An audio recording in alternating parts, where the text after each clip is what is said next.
This video has people absolutely furious. This man had been crawling around the streets of China for days, and over those days, he had collected hundreds of dollars in donations. People felt very sympathetic for the man. He said he was homeless and had no money. And if this man's life wasn't hard enough, he also had no legs, having lost them to a workplace accident many years ago. Because of this, many good-hearted people felt bad for the man and gave him sometimes all the money they had. But there were two problems. This man was not homeless, and he also wasn't disabled. 4 friends had noticed this while walking around, so they hatched a plan. One of them filmed the man while another subtly stood on the cloth he'd wrapped his legs in. Many homeless people are ignored and not looked at very closely, and this fake beggar used that fact to his advantage.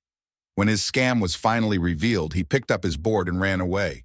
The video soon went viral on social media, meaning this man had no choice but to end his nasty scam. A scam that took hard-working people's money and took money away from real homeless people who may actually be disabled. But an even more outrageous and shameless scammer is this woman. One day in Genesis City, China, a man was driving down a road. That's when he saw a woman running towards his car.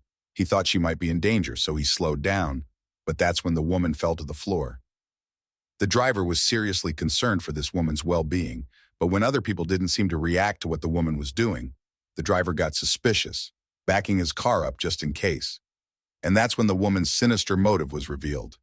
She got up as if nothing happened, sprinted over to the man's car, and began to hit his bonnet.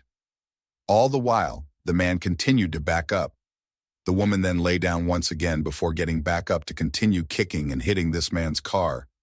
By this time, the driver knew exactly what was going on. This woman was attempting to carry out an insurance scam, acting as if she had been hit by this man's car, completely unaware that this was all being recorded by the man's dashcam. But the driver didn't fall for this woman's trick, which caused her to get up and yell at the man, accusing him of driving into her. After over a minute of this, the scene attracted a cop, who had seen much of the incident take place in front of shocked onlookers. The woman pretended to be injured, walking with a fake limp and lying on the ground, but then got up and kicked the car right in front of the cop. The woman was clearly shameless and angry that her scam wasn't working. When she realized this, she ran off, causing the driver to speed off too, likely worried his car might be even more damaged. After this was posted online, many condemned the woman, pointing out that this scam might have worked if the man had left his car or if he didn't have a dash cam mounted. But people were even more critical of the cop, who seemed to stand around and let this woman damage the man's car, despite the fact that she was clearly not injured and could walk just fine. Insurance scams are very common in China and often result in a big payday for the scammers, but thankfully, not this time.